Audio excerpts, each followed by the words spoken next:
Nonobstant ces résultats palpables des actions de volontaires sur le sol camerounais, on note néanmoins la présence effective des difficultés non négligeables. Parlons des difficultés des volontaires sur le terrain. Mais je voudrais juste, même avant d'aller sur le terrain, ils ont les difficultés quand ils arrivent au Cameroun.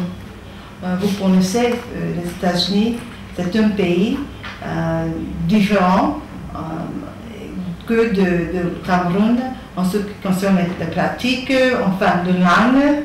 Voilà, il y a plusieurs défis qui se présentent lorsqu'ils arrivent à l'aéroport. Alors les volontaires suivent un stage de 3 mois pour mieux s'intégrer dans la communauté.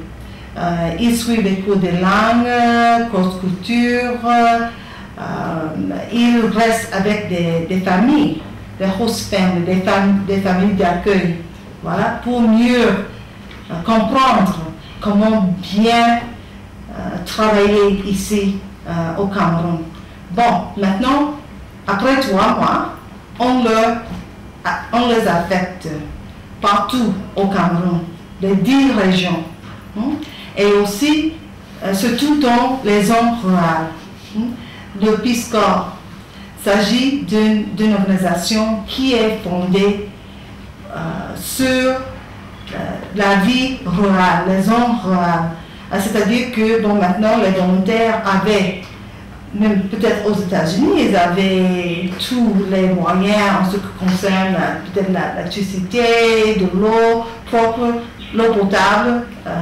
Mais maintenant, on les affecte dans les zones-là, peut-être ils n'ont pas d'électricité, ils n'ont pas d'eau potable. Alors, ce sont ces défis à qui ils doivent se confronter. Donc par rapport aux difficultés que nous rencontrons sur le terrain, il faut déjà même dire que tenant compte du fait que des difficultés pourraient apparaître, il y a une préparation qui est faite à l'avance avant que les volontaires ne partent de l'Allemagne. Ils ont une préparation sur place et ils arrivent ici. Nous avons aussi des séminaires de préparation pour eux ou bien d'orientation que nous continuons à faire durant tout leur séjour, c'est-à-dire qu'après 3 ou 4 mois, nous faisons aussi un séminaire de mi-parcours et à la fin un séminaire d'évaluation. Évidemment, tous ces séminaires ont pour objectif, entre autres, de corriger les éventuels manquements qu'on aura eus. On doit reconnaître que quand le volontaire arrive, il faut qu'il s'adapte. Et ce n'est pas toujours facile parce que c'est un environnement totalement différent, c'est d'autres méthodes de travail. C'est une autre gestion du temps de travail, c'est d'autres habitudes, c'est une culture totalement différente. Et nos organisations partenaires avec lesquelles nous travaillons mettent à notre disposition des tuteurs qui accompagnent les volontaires dans cette adaptation-là sur le terrain. Et c'est un apprentissage mutuel pour les deux côtés, c'est-à-dire que aussi bien les organisations partenaires apprennent de nos volontaires qui arrivent et nos volontaires naturellement étant ici apprennent non seulement leur travail dans les organisations mais aussi la façon de vivre dans notre pays. Nos difficultés sont reparties dans un ordre chronologique. Nous avons d'abord ce problème des ressources humaines, c'est-à-dire avoir des volontaires qui viennent aider ceux qui sont sur place. Nous avons le problème financier. Après ces problèmes financiers, nous avons le problème du matériel. Il faudrait que nous ayons des outils sur place. Il faudrait que nous ayons du matériel qui permet aux enfants de s'imprégner de la technique sur place. Et également ouvrir les vannes pour que ces enfants aient plus de contact à l'extérieur. Il y a également cette difficulté d'accessibilité au centre. Et en plus de l'accessibilité, nous avons également ce problème de viabilisation du centre. Les quartiers habitats spontanés et les habitants là sont à des revenus très faibles, très pauvres. Ce qui fait que les activités, par exemple une activité comme celle de la précollecte, qui permet d'employer une vingtaine de jeunes au quotidien, quand les ménages qui doivent payer l'enlèvement des déchets ne parviennent pas toujours vu leurs conditions économiques. Il y a la topographie. Il y a la topographie de la ville de Yaoundé qui ne nous fait pas beaucoup de faveur. Et nous avons aussi des difficultés d'autres matériels. C'est-à-dire, aujourd'hui, nous voulons quand même passer du pouce-pouce à un matériel d'un autre standing, quoi, pour couvrir au maximum les lignes.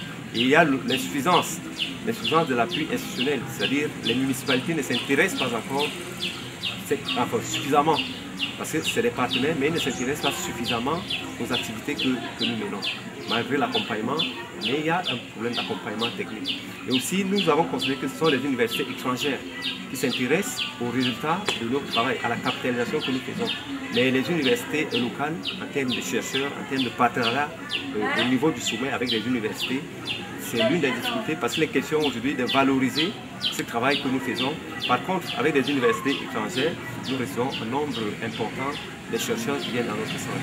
On peut être confronté à des difficultés d'ordre général, c'est-à-dire que généralement avec les ministères et l'administration publique, il y a cette procédure-là qui parfois sont longues, mais je crois que ce sont des procédures normales qui peuvent prendre le temps qu'elles prendront et puis on arrive toujours à s'en sortir. Maintenant avec les volontaires, le premier problème, le problème principal, c'est celui de la communication, de la langue. Parce que quand nos volontaires arrivent de la Corée, ils ne connaissent pas parler français ou anglais. Ils ne parlent très peu anglais et pas du tout le français. Bon, pour pallier à cette difficulté-là, ce que nous faisons généralement, c'est qu'une fois ici, les volontaires suivent 2 mois de cours de français. Question de pouvoir s'adapter, d'avoir une connaissance générale de la langue française et de l'environnement du Cameroun. Et puis aussi, on les amène à s'habituer aux populations avec des sorties, ils peuvent aller un peu de tourisme, un peu de balade, un peu de descendre dans les marchés. Toute question de s'adapter à l'environnement camerounais. Comment encourager le volontariat au Cameroun? Pouvons-nous construire une relation de confiance mutuelle pour faire avancer le volontariat dans notre pays? Comment amener les collectivités locales à adhérer à l'idée même du volontariat et du bénévolat pour leur propre développement? Autrement dit, quel peut être l'impact d'une véritable stratégie de communication efficiente autour des activités du volontariat au Cameroun? Concernant le volontariat, nous les encourageons beaucoup parce que c'est grâce à ce volontariat que nous pouvons avoir soit un quartier ou un village ou même le Cameroun développé. Parce que si tout le monde vraiment essayait de faire ce volontariat, c'est qu'il n'y aurait pas assez de chômage au Cameroun. Et aussi les organisations nationales qui eux aussi commencent déjà à faire la promotion du volontariat. Parce que nous avons également constaté que le volontariat n'était pas assez connu au Cameroun et nous sommes aussi également associés aux autres organisations nationales pour qu'ensemble nous puissions célébrer cette journée.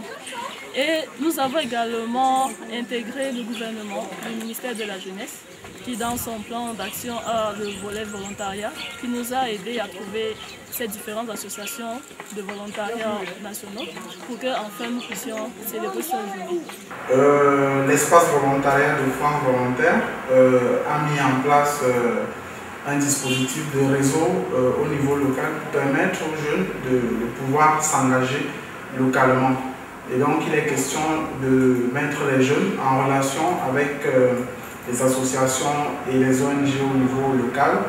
Et ce qui marche déjà assez bien parce qu'il y a des jeunes qui ont été contactés par les structures pour intervenir auprès d'elles. Nous essayons d'œuvrer auprès du gouvernement camerounais pour la mise en place et pour les appuyer dans la mise en place du corps national de volontariat, ce qui va quand même nous permettre de décanter le nombre de candidatures qu'il y a. Il faut encourager le volontariat au Cameroun parce que si ces étrangers-là, à l'exemple des volontaires japonais de la JICA, viennent travailler au Cameroun dans les conditions aussi difficiles, pourquoi pas les Camerounais dans leur propre pays, bien ailleurs?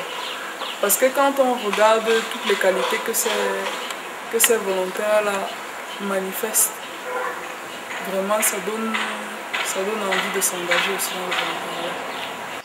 Je pense que le volontariat est à promouvoir au Cameroun, mais cela demande encore beaucoup d'efforts psychologiques dans la mentalité et la façon de concevoir ce que c'est que le volontariat.